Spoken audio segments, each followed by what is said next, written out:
Okay, let's see. Do we want to start from the first question? Yeah. All right. Well, they sure are spending a lot of time on Riemann sums, which I find a little puzzling. Because once you are done with Riemann sums, that's pretty much done with them.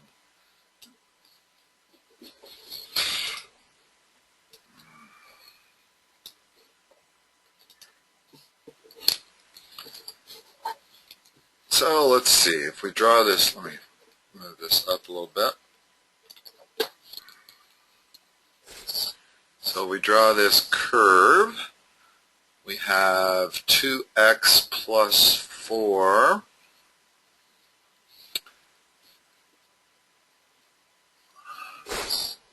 from -2, this intercept, to 4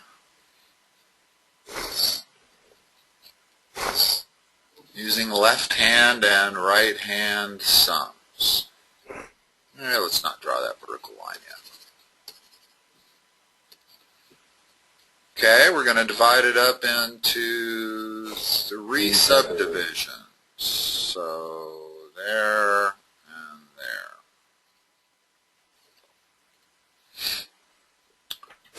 So using left hand sums, where does my first point go? At 2? No, up at the top at 4. Well, I can't. No, if I'm using left, we're always going to go left to right, first of all. Okay? So we're going to start here. Where does my first rectangle go? Using left-hand sums. Like right there? Right there. That's the point. That's the left-hand sum of that interval. Where's the right hand? Right there. In other words, that rectangle has no height. Okay? The next point goes where? At 0. At 0 and wherever that is. In other words, at 0 on the curve. Yeah. My next point goes where? Like 2? Uh-huh. Yeah. So my rectangles look like this. There's only really 2 of them. That's how much severely it underestimates the area under that curve. So what is that area going to be? Let's see, we need the value here.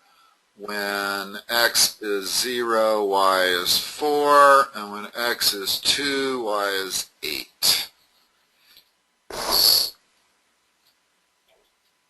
So what do we plug in for the points to find out our points? -2, 0, 2, and 4. F of x sub 0 is the first point right here. Excuse me. Yeah. No, the first point is, in other words, x sub 0 is -2, correct? Yeah. Okay. So the height of that first rectangle is f of x sub 0 times the interval 2, but f of x sub 0 is 0. So that first rectangle has no area. This first rectangle here. This is the second rectangle, and this is the third rectangle. Yeah, but don't we plug in numbers to that equation they gave us, right? Right. In other words, so the area... We plug in -2 and 0 and 2 and 4? Like, which points do we plug in? This one, yeah. and that one. Okay, yeah. So this rectangle on the left is that, which is equal to 0. This rectangle here is f of x sub 1 times 2, which is 4 times 2, This third rectangle is f of x sub 2, which is f of 2, which is 8. So that area is 8 times 2. So we have a total area of 8 plus 16. So our left hand area is 16. Okay? Mm-hmm. Now let's do right hand area.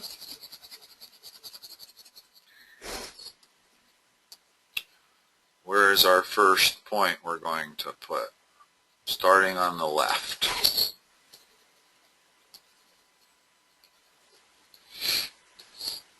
How did you get 16? That doesn't make sense. We only had 2 rectangles. That one, which was 8, and that one, which was Yeah, never mind. 16. 2 times 4 and 2 times 8. 8 and 16 is 24. Oh, so I'm sorry, I did get the wrong. I wrote it down wrong. I meant 24. Okay. 2 times 4 plus 2 times 8. Okay.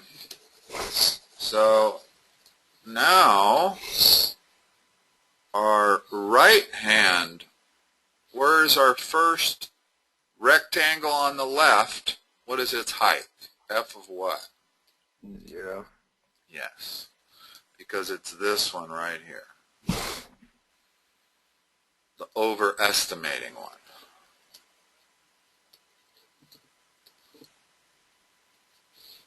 In other words, my 3 rectangles, right-hand endpoints, are going to be there, there, and there. And we can clearly see that that overestimates. So what are our total areas now? Now we actually have 3 full rectangles.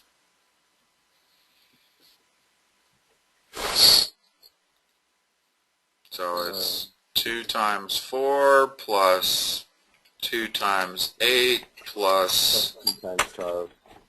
2 times 12. Which is 24 times 2, 48. So right hand equals 48. And did they say average the two? I guess so, when they say estimate it. So 72, 36. Is don't you multiply it by 2 because of the subdivisions? No, I already did that. In other words, when I solved this, I pulled out 4 plus 8 plus 12, got 24, multiplied it by 2. That's how I got 48. Yeah, I wasn't even thinking about that. 48. Okay, so 36 is our average.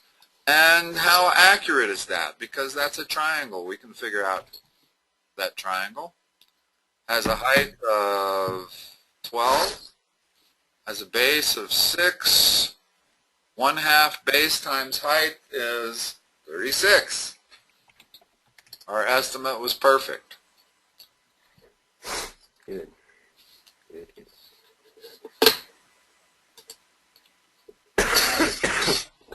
Sounds like you have picked up a cold. I think it's allergies. Oh, yeah, me. I've been suffering from allergies, too. So now it's the same thing with different subdivisions. Yeah.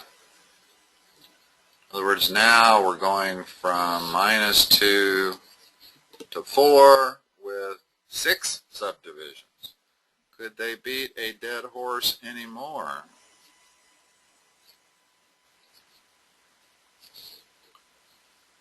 Left hand, what is my height of my 6? In other words, I'm going to end up with 6 rectangles. I call that x sub 0, which is always the left-hand point of the left interval. X sub 1, this is x sub 0, this is x sub 1, this is x sub 2, so forth and so on. So at some point you don't have to draw the triangle to solve these. We know that left end point or left hand, is going to be f of x sub 0 times the interval length times 1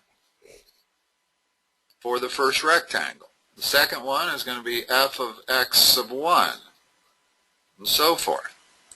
For the right hand, notice that it's f of x sub 1 plus f of x sub 2.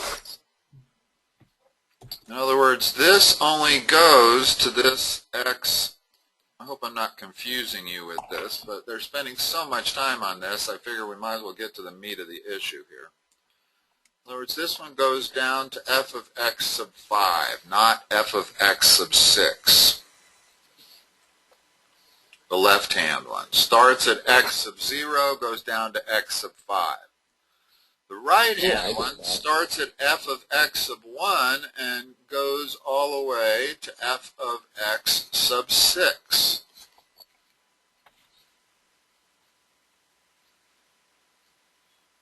So, okay, so the only points we need, there is f of x sub 0, there is f of x sub 1, and so forth. So the area for this one is the same now. It is. I know. That's like I said, they are beating a horse to death here.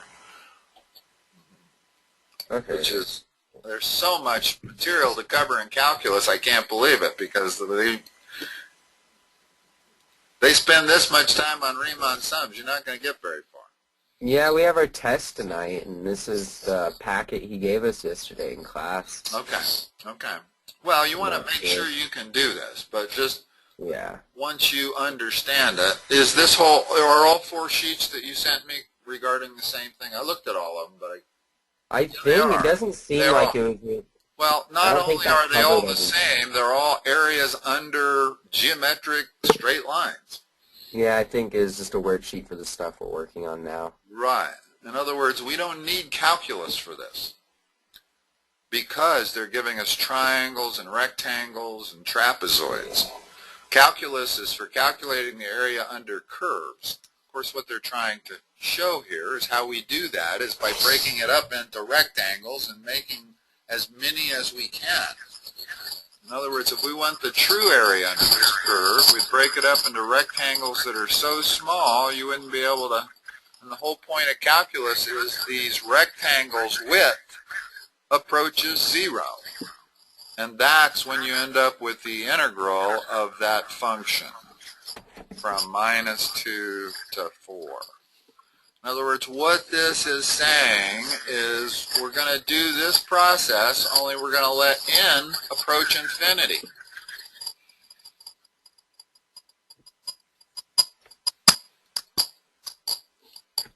Okay. Do you know how to finish this one out on your own? You want me to go through it? Yeah, B already got it. Okay. True or false? The estimate obtained by using left-hand sums as an overestimate. Actually, it's the other way around. Why? Well, because our left-hand estimate was 24. Our right-hand estimate was 48. Why was it different? I thought because look at, you see how the left hand has more to it? That's weird. No, that's the right hand you're looking at. There's the right-hand point of each rectangle. The right-hand point sits on the curve. I thought left hand was overestimating when the function looks like this. No, it's the other way around. It's the other way around. If the function is going down like this, then when we use left hand... See, I thought that was right hand, so that's not right hand? No. That's the left. So how do you tell, how do you tell what's the left and right hand then? You go to the upper left corner of the rectangle you're drawing, and that is the left-hand point, and it must sit on the curve. In other words, if I wanted to do right-hand rectangles for this curve, well, the first one is right there. It's not a rectangle. The next one is going to look like this. That underestimates it. Next one, in other words, each rectangle's upper right point must fall on the curve. Or the left point must fall on the curve. When the left point falls on the curve and you're on the left side of a function that's going down, that first rectangle doesn't exist because there's its, well, we were doing right hand here. This is right hand. In other words, the first rectangle's right-hand point sits right there, which means that it has no width. The second rectangle's right-hand point sits there, and now we have width. Yeah. All the way down to the last one.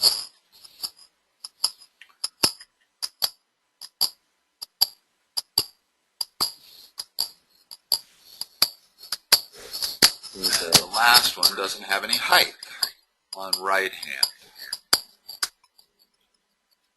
You can probably ignore this one.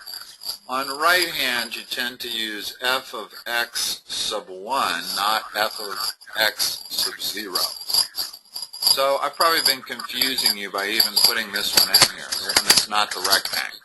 In other words, when I'm doing right hand on this curve right here, the only first point I can get is that interval, if that's, x sub 1, and the right-hand point goes like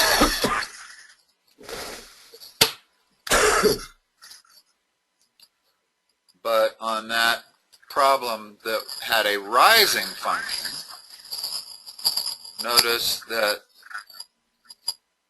the first rectangle you can put from the left has a right-hand endpoint at that first end of the first interval. Yeah. All right. Let's go on. Not sure I got these in the right order. Is this? Yeah, this is the next part, right? The next page? Yep.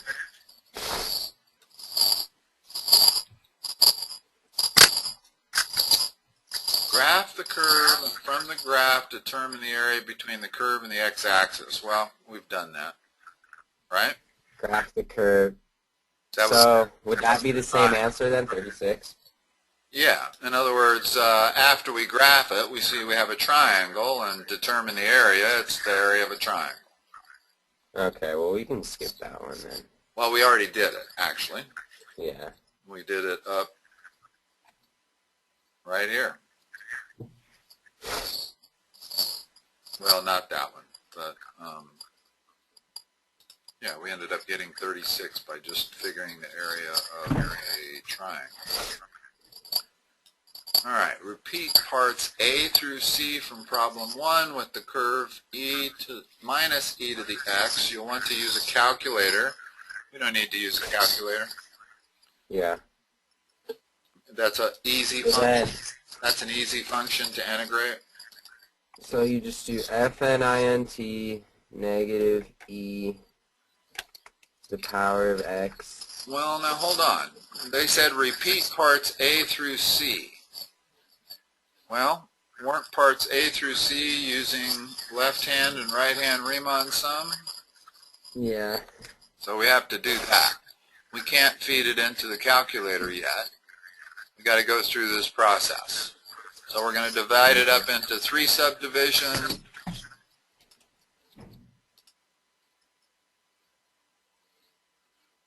In other words, they went from the same 2 numbers, minus 2 to 4. So let's graph it. What's e to the x look like? I have no idea. It's an exponential function like that. Oh, yeah, I like that. Okay. Well, minus e to the x is the reflection about the x-axis. What is? The minus the sign in negative. front of the e to the x reflects it about the or the x-axis. So that's minus e to the x. Okay? And they want the area under the curve between -2 and 4. Labeling it above because I'm going to draw my rectangle below. So we use as many subdivisions as we want? No, well, I'm assuming they want us to do exactly the same, which was to divide it into 3 subdivisions and then 6. So let's divide it into 3 subdivisions.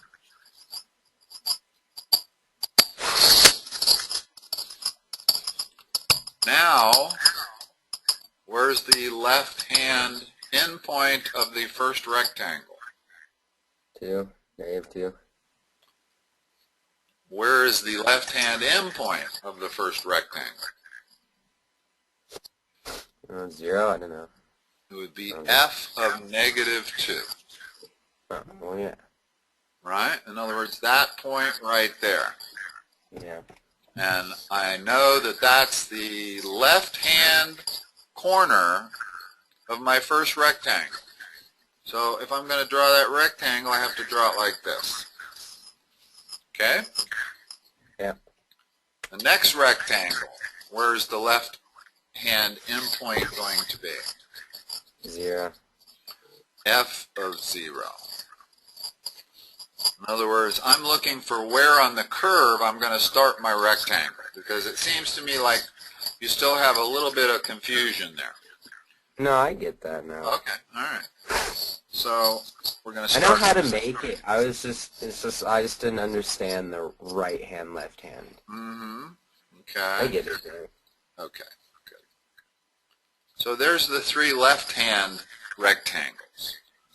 So what is -e to the -2? I don't know if you want to use your calculator for these, or should we just set up a relation? In other words, we're going to multiply that by 2, right? That's the area of the first rectangle. Yeah. So the area of rectangle 2 is what? -0.27.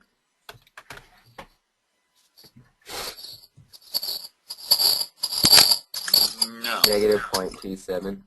No. What is I don't know. f? What is f of 0? I don't know. Plug in 0 for x. -1. Uh-huh. So the area of rectangle 2 is just 2. 1 times 2. Excuse me, -2. Because this area up here is going to give us a negative number. All of these are going to give us a negative number. Area of rectangle 3 is what? F of what? In other words, let's start using this definition.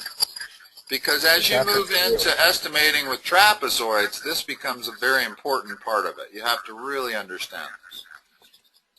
So that would be f of 2, right? Times 2? Yeah. Okay? Which is, -14.78. well, okay, negative e to the 2 times 2. So the 3 areas are that number, whoops,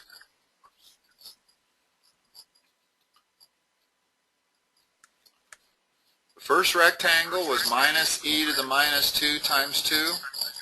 The second rectangle was just -2. And the third rectangle was -e squared times 2. All right, so that's the left endpoint sum. So whatever that number is. Let's define the right hand as just a function, a set of functions instead of numbers. So when we do right hand on this one, what's our first rectangle going to be? F of what times what? 0 times 2, f of 0 times 2. Plus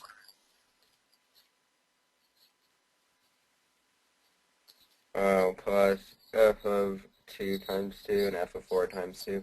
There you go. Now you got it. And that's really all you have to do. You don't even need to draw the thing. Although I do find it helpful still. Yeah. In other words, the left-hand endpoint, we just moved the first one was f of minus 2, f of 0, and f of 2. And this one, we just moved it 2 to the right. All right, so 6 intervals. What do we have for left? That was 6 intervals. Oh, no. No, that was 3 intervals. Yeah, 3. So then our left hand is just going to be -2, -1, 0, 1, 2, 3. Yeah.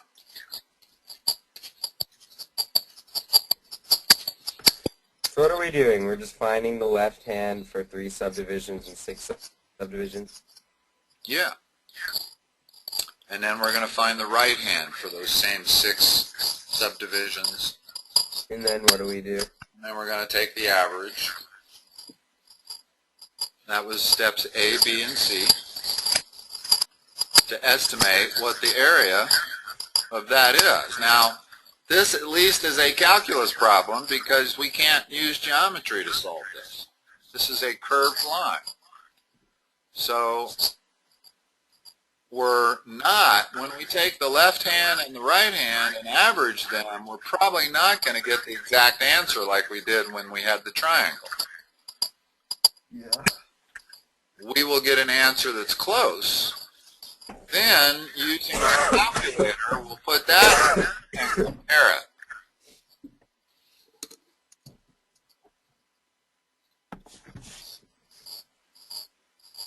You understand what I'm saying? Yeah. All right. Should I open up Wolfram? I mean, rather than spending our time going through all this arithmetic, you can convert these, right? In other words... Yeah, I know how to do this problem, I guess. Okay, good. We can just skip it. All right, or go on. Maybe one of the harder ones. Yeah. And 3. I think these were... Is this 3? Yeah.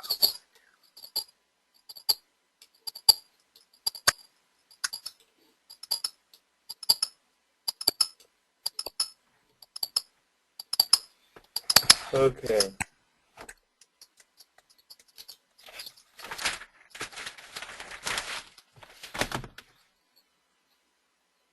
So let's not draw it this time.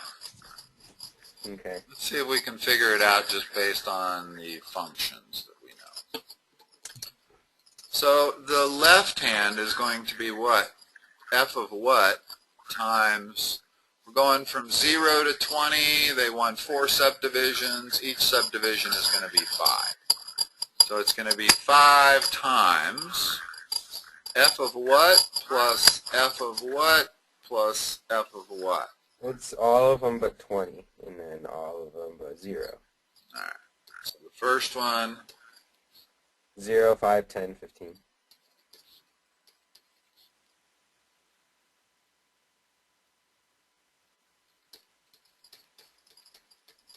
so that's left hand. And right hand,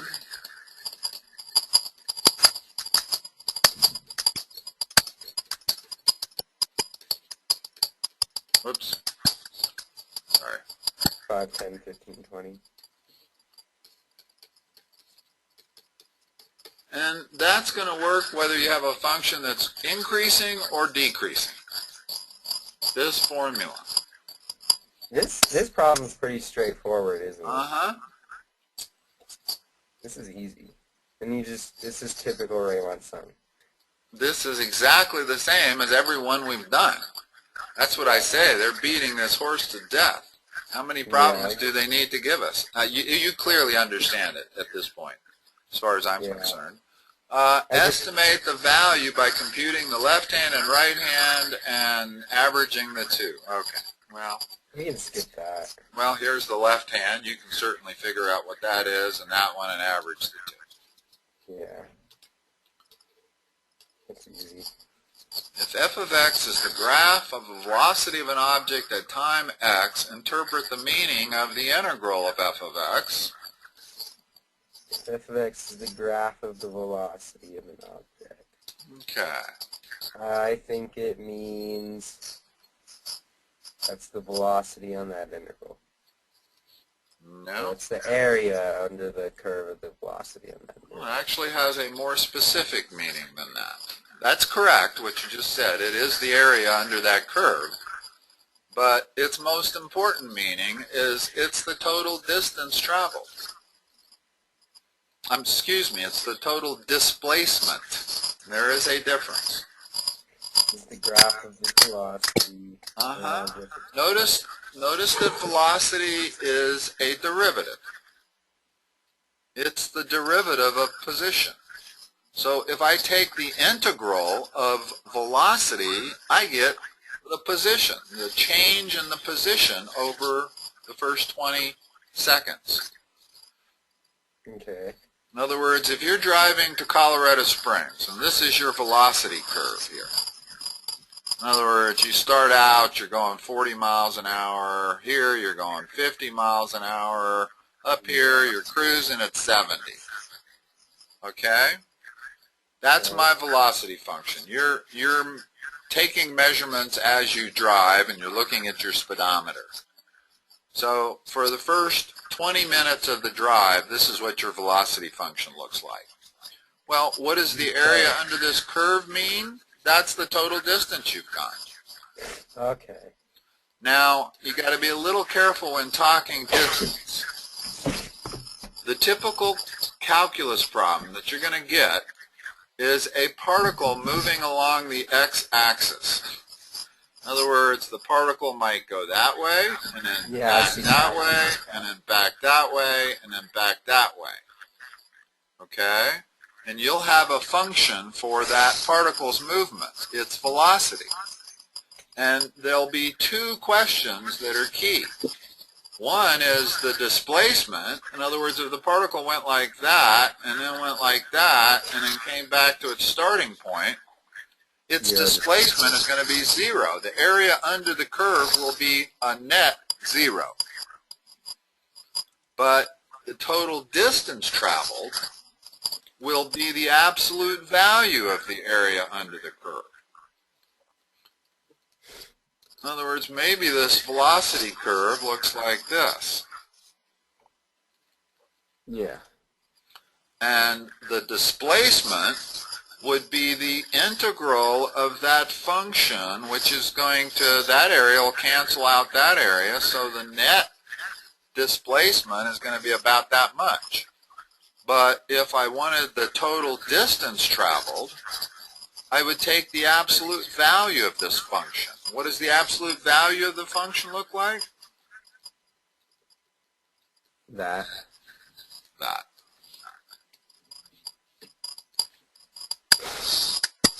And that area under that curve is the total distance traveled by this particle going both left and right.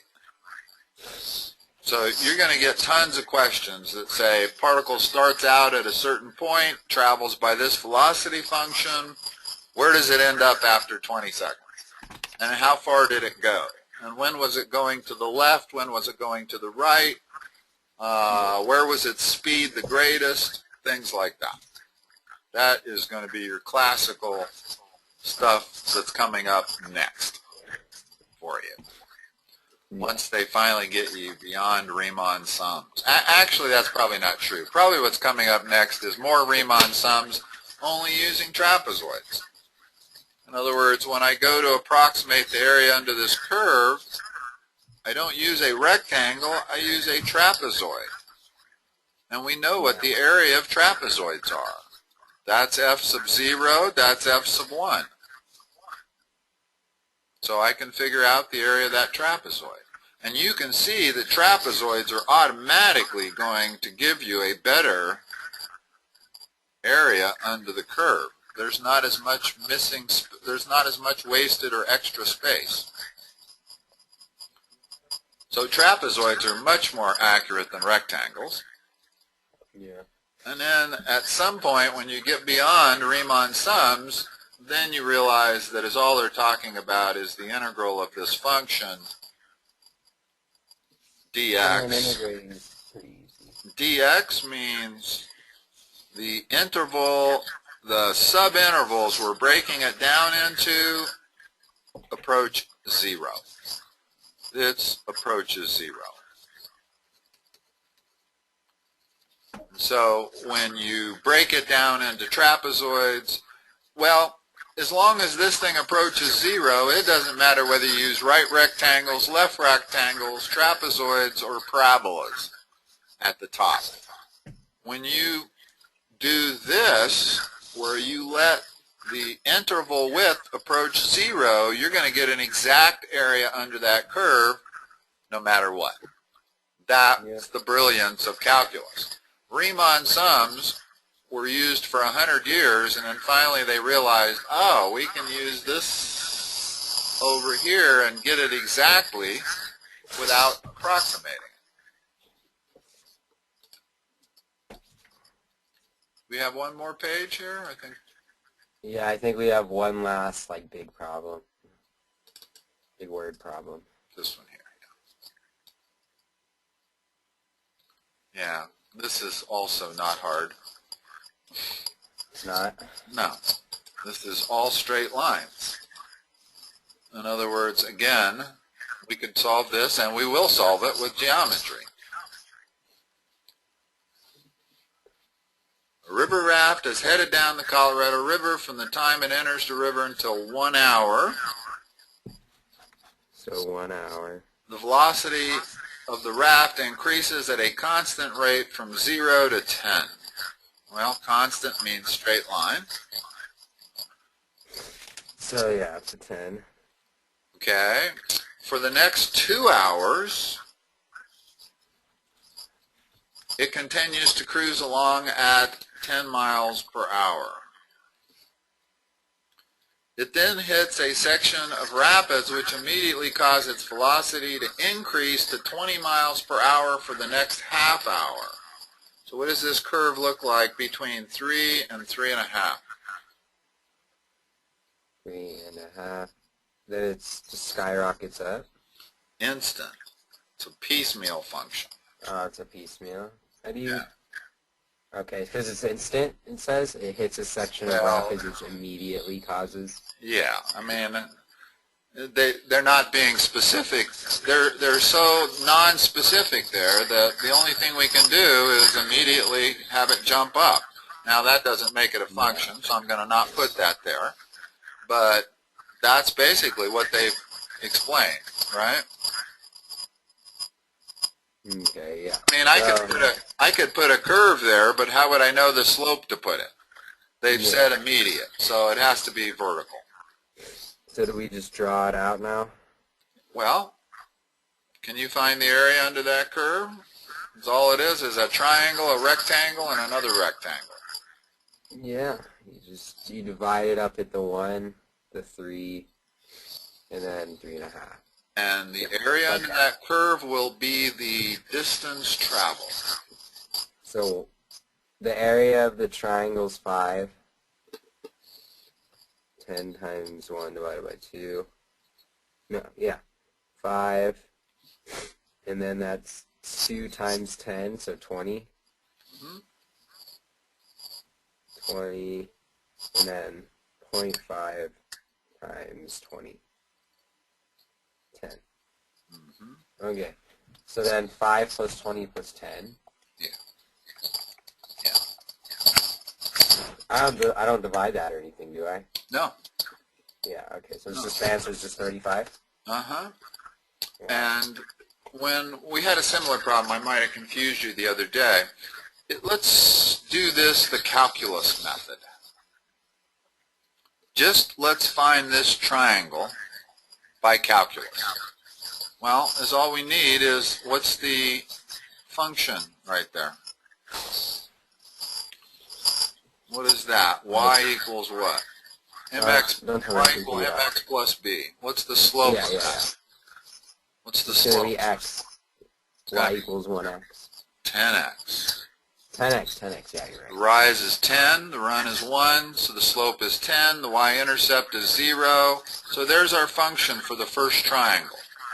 So if we do it the calculus way, we're going to integrate from 0 to 1 of 10x dx. That'll give us the exact area. It'll equal 5. Well, take the antiderivative of 10x. Don't tell me. X is a 10x to the negative 1 over negative 1. Add 1 and divide by the new. So 10x to the power of 2 divided by 2? Well, yes, which is 5x squared. Yeah, 5x. Okay, so, and now we're going to evaluate that between 0 and 1. Well, evaluate it at 1. It's 5. And evaluate it at 0. 0. So we get 5 using the calculus method also. Beauty of the calculus method is we can handle curved lines. As long as you can define them as a function, that's where calculus is needed. Okay. Can you go to that website I just linked you? Like, do you have to log on or anything? No, let's see. So I want to set up another appointment for later today if you have time. You know, I don't. Today and tomorrow. This is my today. Yeah, you full for the rest of the day? And tomorrow is completely full. I do not have an opening until Friday. Okay. Alright then. My test is just tonight. I guess I'll just be fine then. If it's on just this stuff here, you should be fine unless you make a silly error. Yeah, it's on...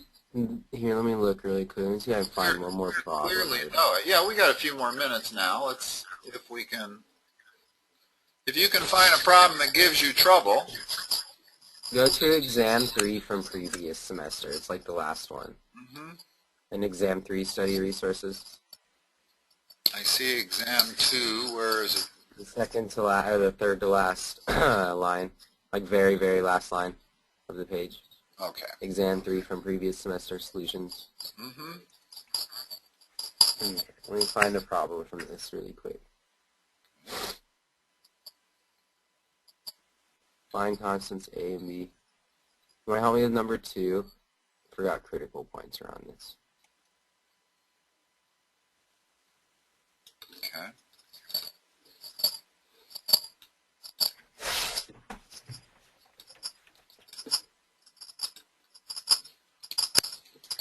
Critical points are whatever makes a function undefined or 0. Okay. It's helpful to write it like that. Okay? So what makes this function 0?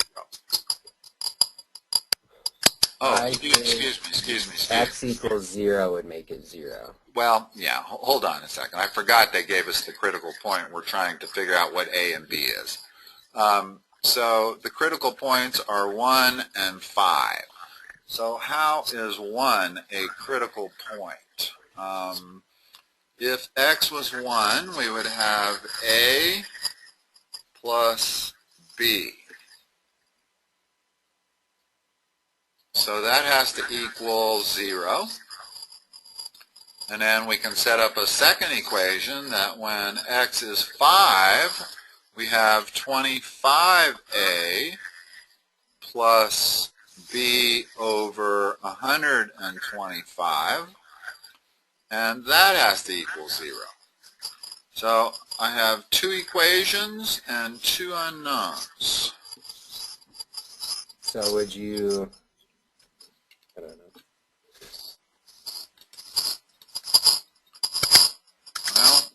probably the easiest way to do this is by substitution. Let's let b equal negative a. Substitute for it here. So now I have 25a minus a over 125 equals 0. Well, that only happens when a is 25 times bigger than 125. In other words, 25a is now equal to a over 125. Ouch.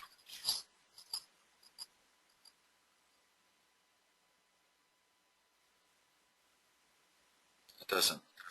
What did I do?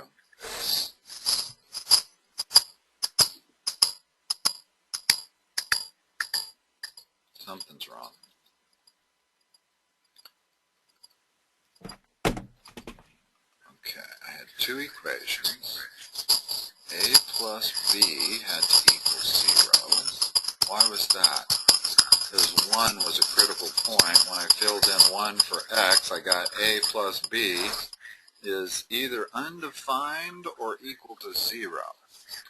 A plus b is equal to 0 or undefined. I wonder if that makes a difference. And then 25a, when I plug in the 0.5, I get 25a plus b over 125. So 25a plus b over 125 either equals 0 or is undefined.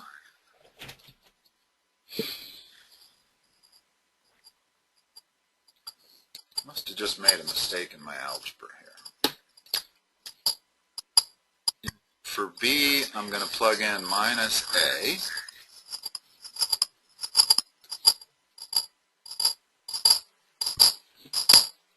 How can 25a minus a over 125 be equal to 0?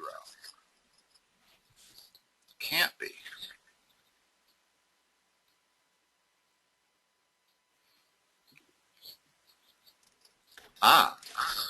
Unless a is 0.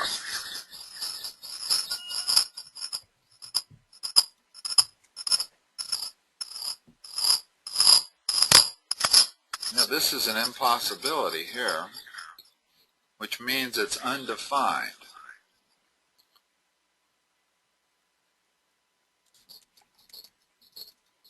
The only way this is ever true is if a is 0, but if a is 0, b is 0, and we don't have any solutions.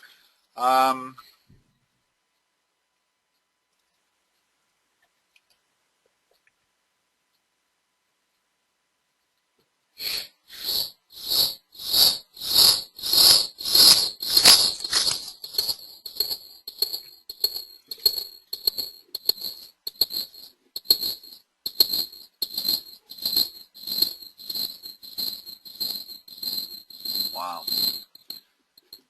They do come up, your class sure does come up with some interesting questions that look simple and turn out to not be so simple. Yeah, that was last year's test. Yeah, alright, well, You can't figure out, it's fine. yeah, let's look at another. For these values of a and b, is the critical point a local minimum, a local maximum, or neither? Forgot to do something. Let's back up. Sorry. Critical points are not where the function is equal to 0. It's where the first derivative is. What's the first derivative of that function? 2ax plus negative 3bx negative 4. So here's the derivative, and they're saying that when the derivative is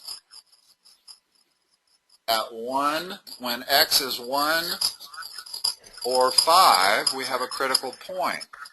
So if I set that equal to 0, where x is 1, I have 2a minus 3b. And then if I set x equal to 5, I have 10a minus 3b over 625, which is 5 to the 4th. So now I have, and that's set equal to 0. So now I think it'll work. Now I'm going to define b as, let's see, 3b equals 2a, so b equals 2/3 a. So now I have 10a minus 3 times 2/3 a, all over 625 equals 0. Now that should be solvable. I have 10a equals 2a over 625, same stupid problem. Didn't help doing that. In other words, the a's cancel out and I have one number is not equal to the other number. That appears to have no solution. I don't know. That problem's got me baffled. You want to help me with number 1? It's really simple, but I don't really know how to do it. Sure. Okay. When you're taking the limit of a polynomial, the only thing that matters, you'll notice that if you plug in 1 for x, you're going to get 0 in the top, but a number in the bottom. So that's 0. So that's what it is. Whenever you have 0 divided by a number, the limit is 0. So when I'm computing a limit, I just plug in the number that they give me. I don't derive or anything. That's the easy ones, yes. The hard ones are the ones where after you've plugged it in, you get 0 over 0. In other words, this one gave us 1 minus 5 plus 4, which is 0, but the bottom is 1 plus 2 plus 1. So that's 0 over 4. That's an easy limit. That's 0, the limit. If I'm looking at the limit of 4 over 0, that's undefined, or infinity. So the only ones that are tough are 0 over 0. Well, what would give us that? How about the limit of 3x squared over 2x squared as x goes to anything? Doesn't matter. I could let x go to infinity. The limit is the ratio, because the degree on the polynomial is the same, they're both x squared, and this limit is always that ratio, whether x is going to infinity or 0, or some number. That ratio of the coefficients, as long as these are the same, would be the limit. Yeah. Part B. Suppose a particle's path is given parametrically by those two equations. At time equals 1, the particle is doing what? Well, the best way to do this is to plot it and figure out which direction it's going as we change t.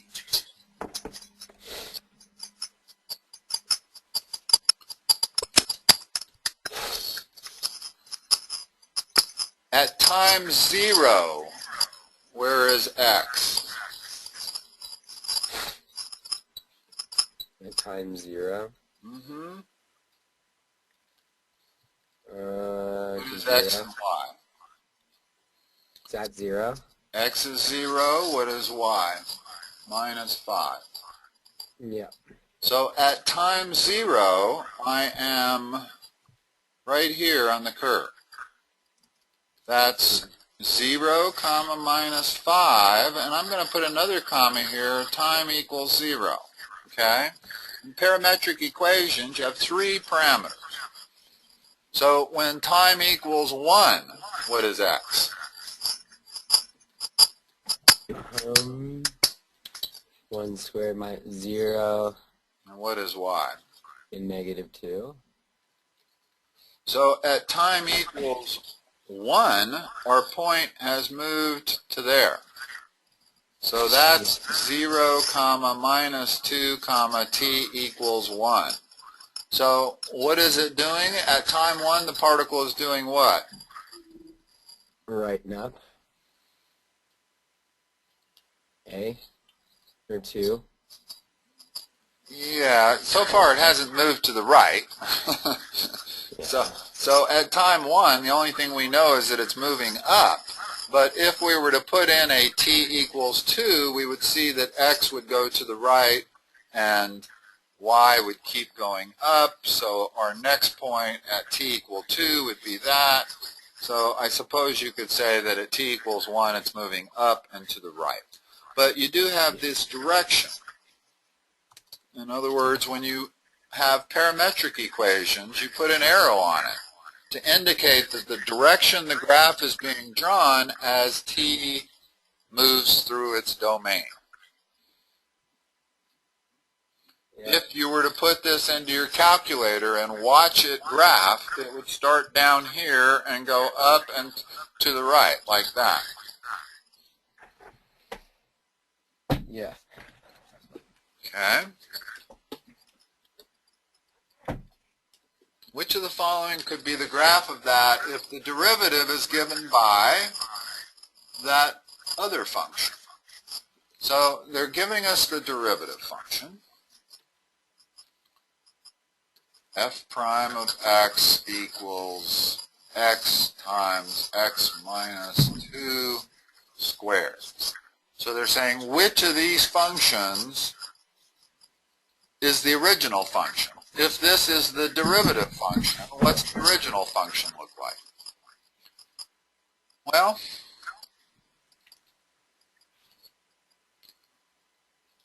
let's look at this as multiple choice. Let's examine this. Could this be it? I have no idea. I'm so bad at with derivative graphs. Okay. Well, let's look at the zeros. This is telling us we know that at this point here of the original function, if we took the derivative, we're taking the slope of the tangent line. That has to be 0.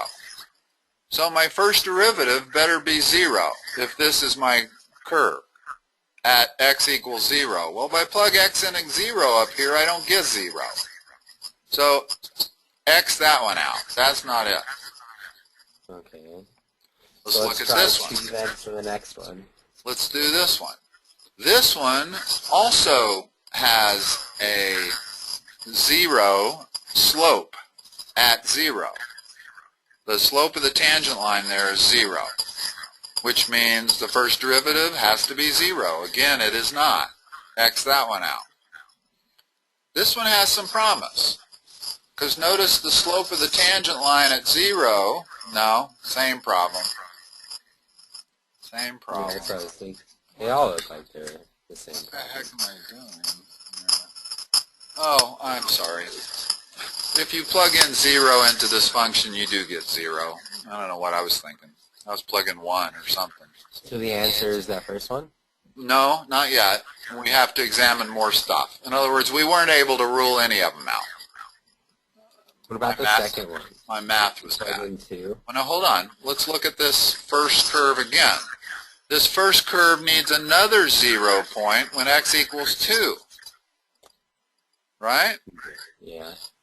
Well, when x equals 2, that is equal to 0.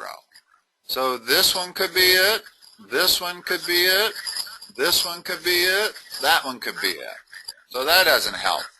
So now we have to use other stuff. Well, what's the primary relationship between a function and its derivative? The primary thing you look for is when the function is decreasing, the derivative has to be negative. So this function is decreasing from -1 to 2. It's decreasing in that interval. So is this function up here negative in that entire interval? Well, at -1, yes. This thing is always positive. So it's negative when x is negative, but it's positive when x is positive. So now we can rule out 1. Because this function is not negative in this entire interval.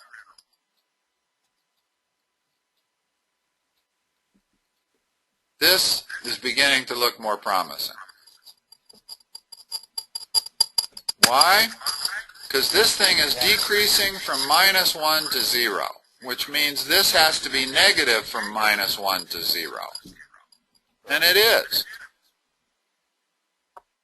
And then from 0 to 3, our function increases, which means our derivative has to be positive. Is this derivative positive from 0 to 3? Yes. In other words, this part's always positive, so the only part we have to look at is the x. As long as that's positive, this derivative's going to be positive. So now we know the answer is this. Now hold on, let's just check this. No, this isn't right, because this one has increasing function, which would mean this would have to be positive when x was negative, and it is not positive when x is negative. So this is the only one that fits.